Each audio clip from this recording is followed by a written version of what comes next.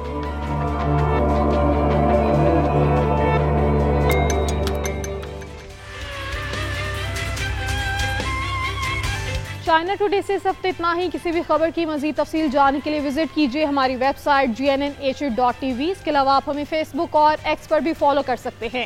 آپ دیکھتے رہیے GNN، کیونکہ GNN جانتا ہے۔